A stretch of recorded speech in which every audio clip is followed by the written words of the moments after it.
Alright guys, what is up? It's Mr. Deity, and we are starting day 6 of the guide. So I'm going to go ahead and do my summons. I'm going to go farm a little bit after I do this, and there's a couple things I need to complete before we get into the guide. But getting in, the first thing I want you to do every day is make sure you do your dailies for this, okay? So my dailies are left over from the last video we made, but do your dailies for this. Do all of them, so I need to do Daily Covenant one time, which we're about to do.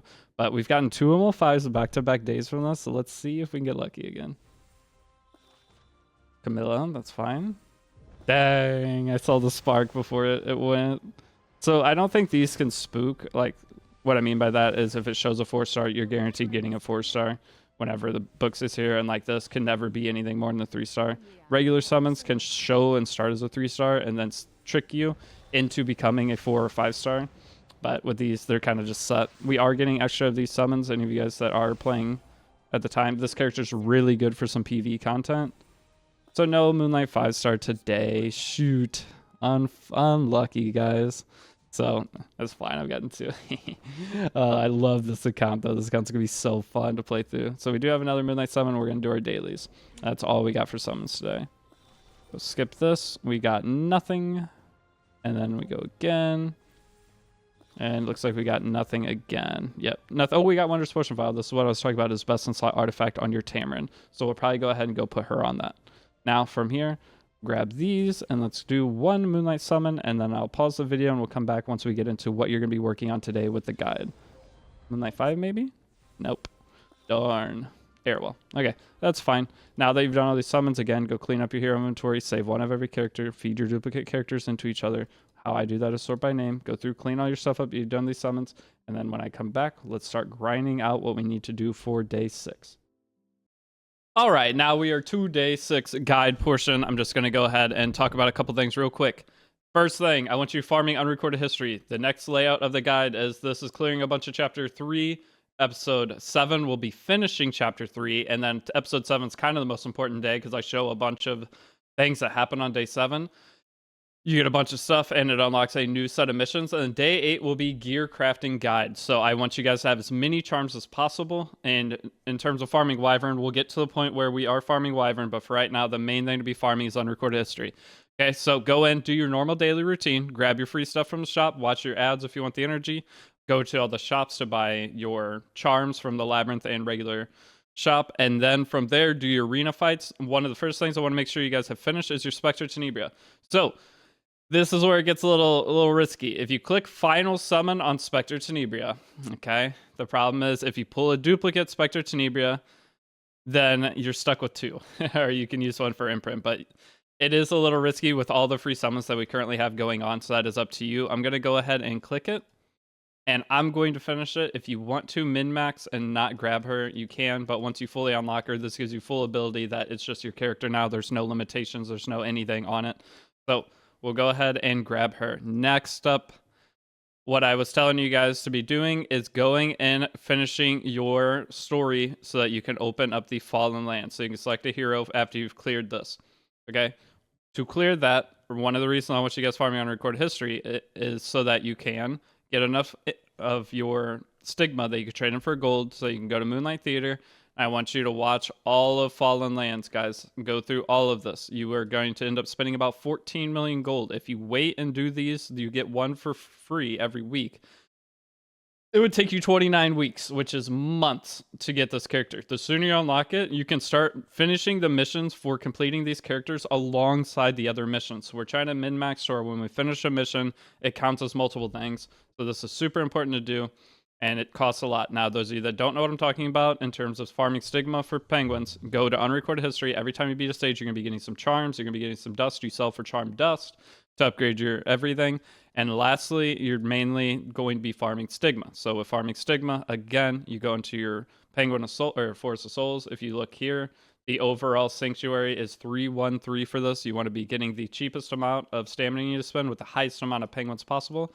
And then you just make a bunch of penguins. That's all it is. It's 1,000 each. So for every like 10,000 stigma you put in, it's almost 1 million gold. So it's around about that. Let's just say one. It's close enough. Okay. So it is random, but I would say about every 10,000, every 10 of these batches of penguins you do is close to 1 million gold. So I had no penguins on my account before I did that. I do not believe. And then if we arrange it, maybe we had a couple. So we go through, we did about 10,000 and we're at 1.4 million gold right there. Okay, 10,000 takes about 315 runs. Once you get or if you pop the EXP buff I've talked about before, then you're going to be getting that every 30 runs, which takes, so it's a million gold every about 20 minutes, 20 to 30 minutes. So very, very fast to farm. But go in, buy the tickets, and watch all of this. Whenever you watch it all, also, you're going to be getting, as you see, 750 mystic medals from this, and then that's part 2. From part 1 you get 700. So that right there, we're up to 1800 mystic medals, which is almost 1/5 of a pity from just watching the first portion. Okay, some of you guys will probably have more because I wasted some of the summons of this account for fun. Okay, but Harsetti is a character coming out soon. I want you guys saving all your mystic medals. Do not spend any of them, but you can go through, watch all these other ones if you would like to spend the gold. Spending the gold when there's a very good character on banner, so you have as many summons as possible on them, is great. And the next character that's coming out on the 26th is Harsetti. Super worth farming for. Okay, so now once you go and do all that, what I want to go into is the Moonlight Blessing number 2. Okay, here is the pick order for Moonlight Blessing number 2 in terms of what is the best. The best character right now is Deity. By far, it's not even close. He is by far the best character. He's only usable in PvP. He has no PvE usage, but for Arena, Guild Wars, that kind of content, I consider PvE content in my brain. But that kind of content he's a master of it, and he is super, super good in RTA. He's the kind of character that if you pick him consistently, learn how to play him, he will just hard carry you in early, for all of RTA. As you learn to play him better and better, you can just climb and climb and climb. So he is the hard carry character. Now, if you have Deathly Ray or you care about more of a PvE character, Conqueror Lilius is my number 2 pick. She's super good in PvP, and she's pretty good in PvE. She gives you vigor buff. She's one of the only characters that gives your team vigor buff. That's extra attack and defense. So in PvE, you're going to be doing more damage, surviving longer. And she has a dual attack on her skill 1, pulling a random ally, making it to where she's just good in a lot of things. It's very, very good. Just a general support character. But the reason Death to the Ray is good, I'll go over again. He puts the entire enemy team to sleep. So he beats evasion units, and any HP scaling unit is really weak into him because he gives Venom. Venom creates injury per tick. 10% of per tick of Venom damage is 10% of their max HP, and it's permanently damaged, meaning that after a couple turns of Death to the Ray going crazy, the opponent's just completely cooked. And then his skill 2 gives the ability Pestilence, which makes all your teammates get the ability to apply Venom. So every single character that attacks from that moment, once you click your skill 2, is obliterating your opponent. This character is insane, and he also has a sleep on skill 1, and he procs Venom and deals damage equivalent to how much injury damage is on your on the enemy. So Death to the Ray, as a soul weaving super tanky character, can skill 1 and do more damage than half the characters in the game as it gets later game. He is just absurdly strong. I hate him. I hate this character, but I can't tell you not to pick him. Now, in terms of the third and fourth picks, I'll go ahead and go over those, I guess. The third and fourth picks, it's a tie in my brain between Meteor Cowrick and your Sylvan Sage Vivian. Sylvan Sage Vivian, fantastic damage dealer. She's really good into certain drafts. So as a 4th, 5th pick character, if your opponent drafts in a certain way, she is going to always win that match. She's a force ban. She cannot be debuffed if she has stacks of her focus. So she starts a match with 3 stacks, and if she has 3 stacks or above throughout the rest of the match, she cannot be debuffed, meaning that she never takes like any damage or anything. And she also has damage mitigation within her kit.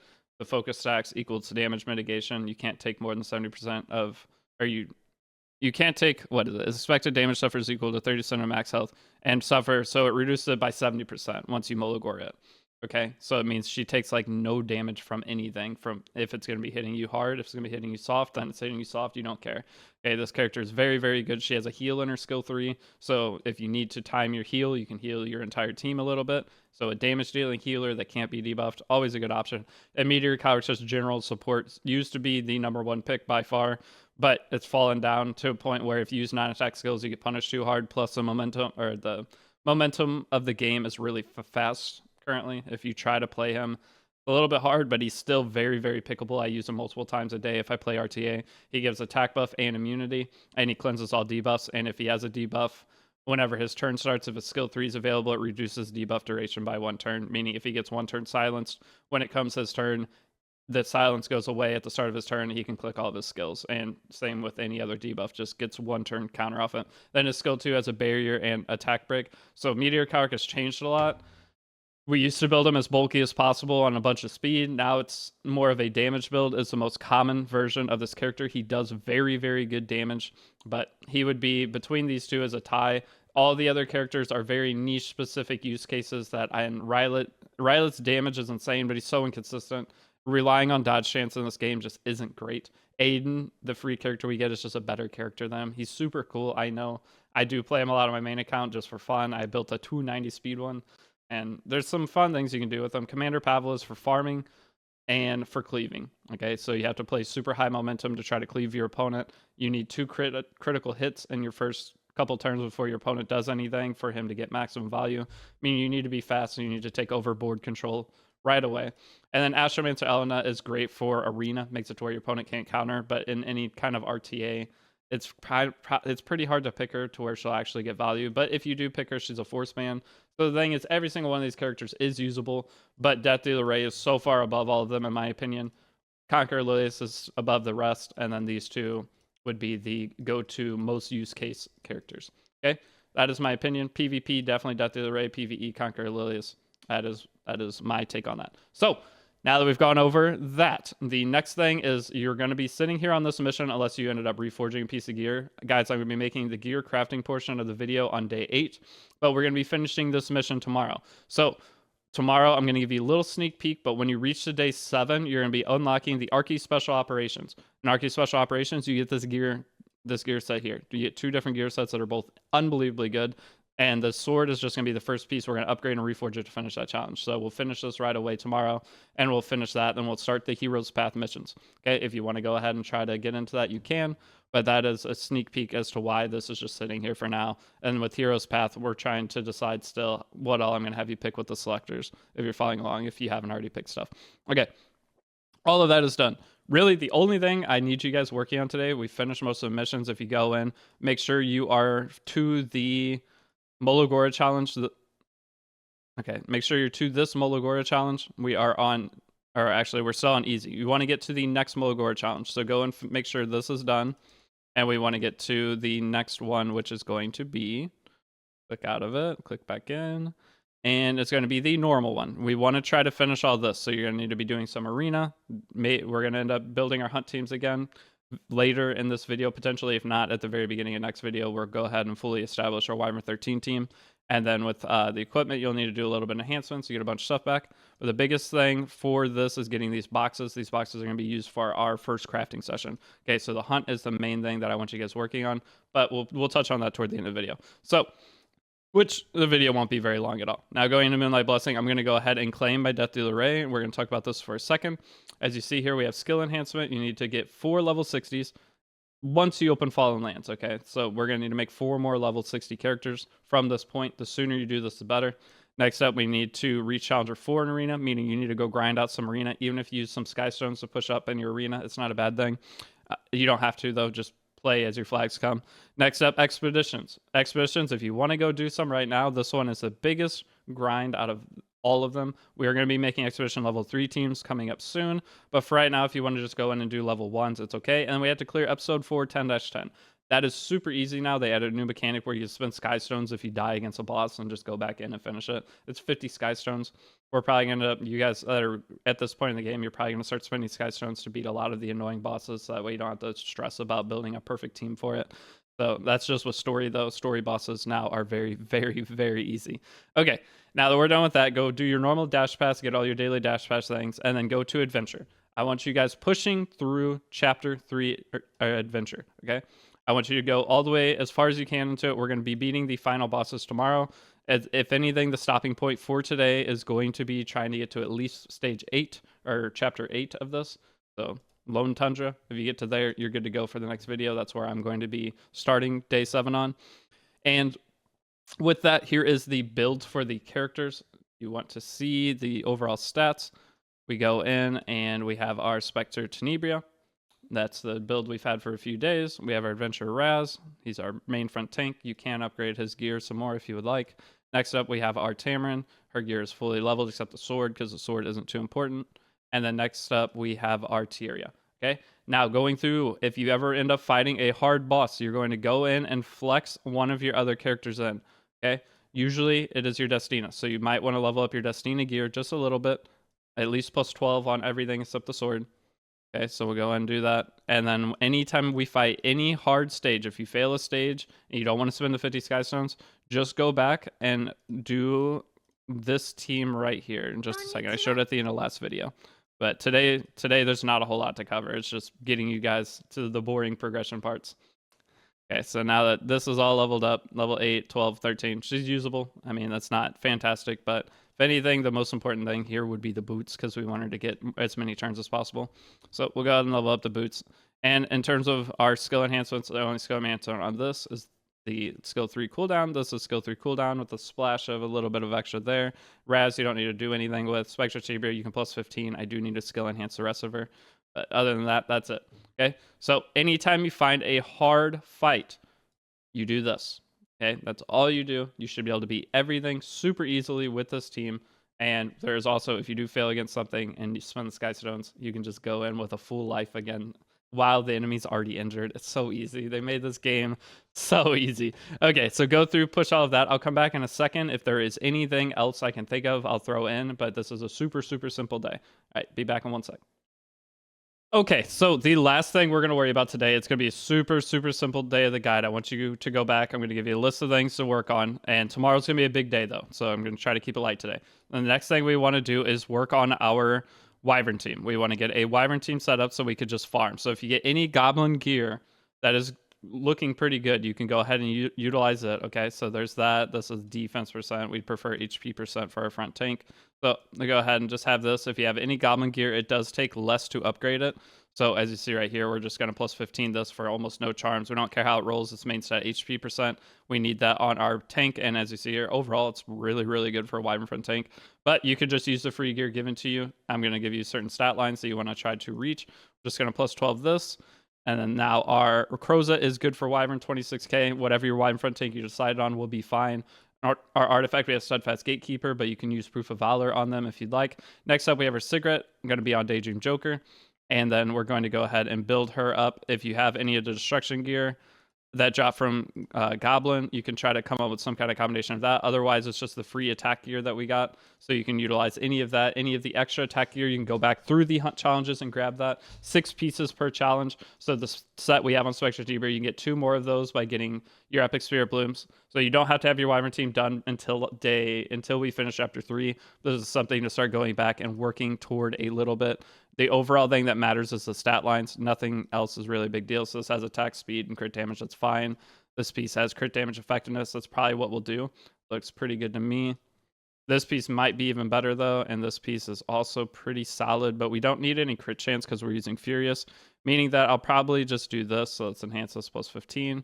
As you see, I have 1,000 Charm Dust because I've been farming a ton of unrecorded history. So right there, it didn't really roll exactly how we wanted, but it's okay. Now from here, from the side story that we did, we're going to be having this piece. If you want to try to come up with some destruction build for her, you want as much crit damage as possible for Wyvern because of Daydream Joker.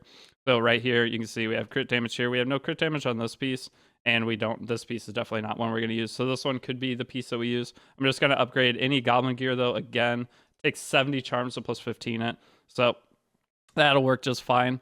Next up, we need 1 more destruction set piece. So we would prefer an attack ring. And we do get one of those for free. So as you see, this attack ring right here, we got from the Tamarin side story.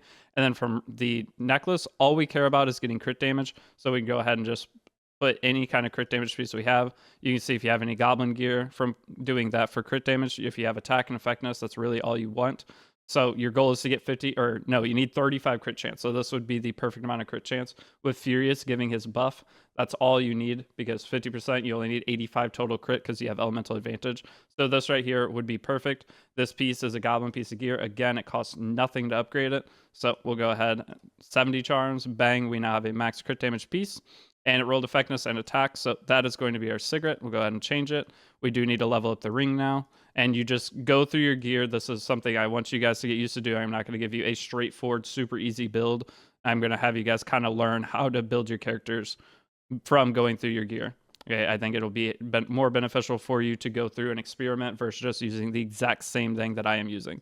So right here, you see we have 3,800 attack, 337 crit damage, 35 crit chance is the minimum you need, and then 63 effectiveness, 65 effectiveness is what you want. On Cigarette, you can go full damage. You don't have to go the effectiveness route. Our Crozet, our Wyvern Front Tank, we just want them as bulky as we possibly can get them. The sword isn't a really big deal. You don't really need to upgrade it. Again, all support characters, the sword really doesn't do any value for you. Next up, we are going to go down to our Mui. Mui is going to be built in the same fashion as our Cigarette just was. Again, you can do attack percent, but the overall goal with Mui is make sure you have 65 effectiveness. So what I'm going to do is just slap an effectiveness ring on him right away. So looking at these pieces, you want effectiveness with some damage. Right here, we got this, has some crit chance, has speed. Not the greatest, but it'll end up working. Next up, we want attack percent boots. We can do just the speed set there, or we can flex over and do one of the other free pieces we get. So for this one, let's just do a general build on him that is going to be the attack set pieces that we got. Either one of these is fine. The T75 upgrading it's going to give you challenge completions, so that's a little bit better. This has effectiveness, but if you're on effectiveness ring, you'll have the 65 effectiveness. So I'm just going to do all the T75 pieces. And then for the helmet now, the best thing we can do is look and see how much crit damage we can get on him. And the piece with the highest amount of crit damage, I guess, would probably be this, has attack, crit damage, and effectiveness. So it's another goblin piece of gear. Go ahead and trade over to it. And now we'll level this gear up, put him on Daydream Joker as well. So we need to level all this gear up. If you guys need to farm on recorded history, go ahead and do it. Now our Furious, the only thing that matters on Furious is overall speed. So speed and effectiveness, you see we have 65 effectiveness already, so we just need something that has speed. He has 1, 2, 3. He does not have a full speed set. So if you can do speed set on him, that would be great. And this is the attack boots. This right here would be a very, very usable Furious. Okay, that's all we need there. And the artifact Song of Stars, if you have it. If not, you can do Daydream Joker. So you can do a third Daydream Joker on him, but I had you guys summon on this area banner to try to get Song of Stars. Maybe you got unlucky. It is what it is. So this is going to be your 4 characters. So all we have to do is upgrade Mui's gear, and this team will run amazingly. So the way you get charms, again, what I want you guys doing today, end of the video, you can have your Wyvern set up, but you have all your other characters fully geared. Now going back, we are going to put the old artifacts back on our characters. So Spectre Tenebria can go on Symbol of Unity. Taiga Hills will be her final artifact because having souls is nice. And then other artifacts that you could utilize on her, you use the special strawberry artifact that we all got for free as well. That would be great. But we'll just put her on Symbol, and then we'll go down to Arteria. And Arteria will put on usually her artifact because it's already leveled up a bit. That's all we need to go through the game. Now we have a pretty solid roster leveled up. Okay, we have our Cigarette for Wyvern. We have our Crozet for Wyvern. Crozet is on her Grace of Growth because we'll be switching him once we get Brieg. Now we have Spectre Tenebria geared up. Raz is geared up. Tamarin is geared up. My face cam's covering some of the stats. I'm sorry if you need to actually see everything. Here's our Destina. Arteria is there for farming Wyvern. Or not farming Wyvern, sorry. Arteria is there for going through story, and then she will be our unrecorded history farmer. She's a speed farmer for unrecorded history. Then we have our Mui for Wyvern. We have our Fierce for Wyvern. That's all we need right now at this point in the game. Okay, we have our Wyvern 13 team, and we have our story clearing team. And then these characters, we can use some of them to go into expeditions and clear level 1s if you want. But I will be giving you full teams for everything else you possibly need. Now, to wrap up this video, what I want you working on, again, clear up to episode 8 of chapter 3. Just go through anytime you struggle, go to the default team that's on my screen right here. Spectre Tenebria will be the single damage dealer hard carry while the other 3 characters just keep you alive. Very, very hard to fail stages with that setup. Next up, do your guild stuff. Make sure you go in, request your aid, do all your normal daily routine from day 2 video. Then from there, the other things you can do, again, if you have not gone through and cleared all of chapter 2 extra things, I still have not done that, but go through and clear all of this, okay? All of that is good. And then in terms of what you buy, you want to buy all the Breath of Orbises and then buy some catalysts. Don't buy any gear from there. None of the gear is very worth it. Then whenever you're going through chapter 3, though, if you look, you have your little missions here. You need to change AP exchange. It'll open up the missions. And then this HP set is not bad. So as you're going through, you'll complete more and more missions. And you can buy this HP set. But the destruction set, you don't really need to worry about. Just make sure you go through and open all this stuff up. This destruction set isn't bad, but we get so much free gear. I wouldn't farm to get it for right now. Maybe if you want it later, you can go back and do it. Going through, you don't need to. Okay, so clear all that out. Lastly, last 2 things. Again, you can push Arena. Okay, pushing Arena is very, very good. The further up you go, the better. You can climb all the way to Challenger with a story clearing team. You'll occasionally lose a fight. As you're losing fights, look at what the opponent has in terms of what are going to be the main problems. So Janua, whenever you see a actually leveled up Janua, probably going to be scared of it. If you see Moonlight Landy, probably be scared of it. Arbiter Vildred, be scared of it. Those characters you'll learn to avoid when trying to pick who you're going to attack. Lastly, make sure on your battle, go to your labyrinth, make sure you are under at least at 4, okay? Be at 4 out of 5 by the end of the day on here, because whenever we get into the hero's path, we do need to do some labyrinth runs. So try to, if you're under 4 out of 5 on here, that's fine, but just make sure that tomorrow you're going to be getting your extra labyrinth token. There are ways to get extra ones of these that I will show. They do cost either sky stones or leaves, but we are going to need those for going through the hero's path missions, because they have made the hero's path missions very, very easy now. So I'm going to just show you guys how to go through and get your free brig from here. Okay, that is the video. Not a whole lot of guidance. I'm just telling you what to work on next. Tomorrow's video though has a ton of stuff, so be prepared. The biggest thing I want you to do though, again, farm unrecorded history. You will, no matter how much you farm, you will not farm enough. Maybe you're getting to a point where you're running out of leaves. Okay, this account, I still have a ton of leaves, but maybe you're getting to a point where you're running out of leaves. You're running out of leaves, and this is free to play, by the way. I haven't spent any money, and I never spend money on guide accounts. But if you're running out of leaves, we can spend sky stones for energy. All new accounts I do in new account series, if you spend sky stones for energy, it stabilizes your account. Okay. And the more stabilized your account is, the further you can progress and get your more rewards in the shorter amount of time, and higher rewards from, say, arena and things like that. So this little bit of skystone spend ends up value over the long term of your account. Okay, that is how I see it. I've always done my guides, but never go below 10k skystones. Okay, as a new player, never go below that number. That's the only place I want you to spend them on, is on stamina here, and the only other spot is refreshing shop for stamina, or for bookmarks. Okay, this is the only 2 places I ever want you spending skystones on the game, unless I give advice otherwise. Okay, now there's Hoochie Shop. Last thing I'll cover, Hoochie Shop, depending on when you start, may not be here. The only things worth buying at Hoochie Shop are leaves, if you're going to be spending your skystones for stamina. So I would always buy the leaves. You get more value out of that. Next up, the Mystic Metals. I don't actually suggest new players buy it. So Mystic Metals, real quick, math. You spend 800 skystones to get 4. Whenever you spend 1,000 skystones, you on average get 3. Okay, so your value of this, instead of shop refreshing, is you get 1 extra mystic metal for the trade-off of about 10 covenant bookmarks if you were to just shop refresh. So you have to ask yourself, is 1 mystic metal on average difference on shop refreshing worth losing out on 10 covenant summons? So you'd be getting 50 bookmarks if you refreshed 1,000 into this, or you'd probably be getting more. I think the average is 12 per 1,000. Okay, so you are overall losing value if you buy the mystic metals. So in-game players will always tell you to buy them, because they don't have as much problems with the covenant bookmarks. But for early game players, if you were trying to be most efficient, I would never buy this. I would just shop refresh that 800 skystones into that instead, because you're going to need the covenant bookmarks, because you need to fill out your hero roster. Okay, other than that, the Calyx bookmark is not worth buying. The random 85 equipment, the only time I'd buy a piece of this, if you're a new player, I'd probably just never do it. But the only time as an in-game player I'd ever spend that on a piece is if it was a ring, necklace, or boot that was absolutely insane. Okay, it's the only way. The starting stats are basically perfect, has like 36 equipment score and correct main stat. That is the only time I would buy that, personally. Okay, that is my take on this. The thing with the Hoochie Lucky Chest, this is gambling. This would be probably the next thing I'd buy after lease. If you want to buy these, you can. And you usually get more value than your skystones you put in on this. It's almost impossible not to at least get equivalent value of what you put in. So Hoochie's Lucky Chests aren't a bad 500, so let's just do it and just see. So Epic Catalyst Chest, that's not very good.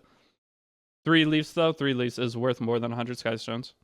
Next up, another 3 leaves, so we're already back up a little bit of value. We're back up to even value, and now we got a 5 leaf. We're above value. Okay, so that's 11 leaves for 500 skystones. 500 skystones is we can do the math, but overall it's about even. Actually, it's not that great, but you can't really go wrong. And if you get super lucky, you'll be way ahead. You'll get way more value, because there are a bunch of actual decent stuff in the Hoochie chest. Okay, that is the end of part 6. Thank you guys for watching. Part 7, ton of stuff. Part 8, gear crafting guide. Part 9, you'll see when we get there. But it's been Mr. Deity, and I will see you all in the next video. Peace out.